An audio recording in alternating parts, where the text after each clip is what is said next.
امام احمد رضا فرماتے ہیں، اعلیٰ حضرت کہتے ہیں کہ لوگ کہتے ہیں نا کہ حضور علیہ السلام کا سایہ نہیں تھا، فتاوی رضویہ کی 24ویں جلد میں تفصیل سے موجود ہے۔ لوگ کہتے ہیں آقا علیہ السلام کا سایہ چھپا تھا، میں کہتا ہوں سایہ چھپا نہیں تھا، بس یہ ہے ہمارا سایہ زمین پہ پڑتا ہے، حضور کا سایہ کہیں اور پڑا تھا۔ لوگوں نے کہا احمد رضا سمجھ نہیں آ رہی، حضور کا سایہ کہیں اور پڑا تھا، حضور کا سایہ کہاں پڑا تھا؟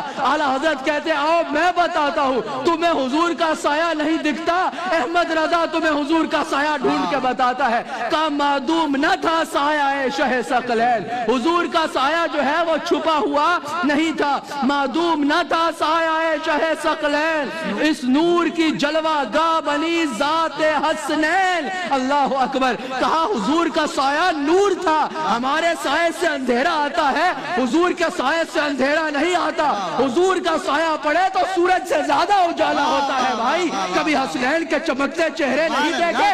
کہا معدوم نہ تھا سایہ شہ ثقلین، وہ کہتے ہیں حضور علیہ السلام کا سایہ چھپا ہوا نہیں تھا، وہ نور تھا، اور اس نور کی جلوہ گاہ بنی ذات حسنین، تمثیل نے اس سایہ کے دو حصے کیے، حضور کے سایہ کے دو حصے ہوئے، تمثیل نے اس سایہ کے دو حصے کیے، آدھے سے بنا حسن آدھے سے حسین۔ پھر کسی نے کہا احمد رضا اس کو ذرا اور کھول کے بتاؤ، سمجھ نہیں آتی۔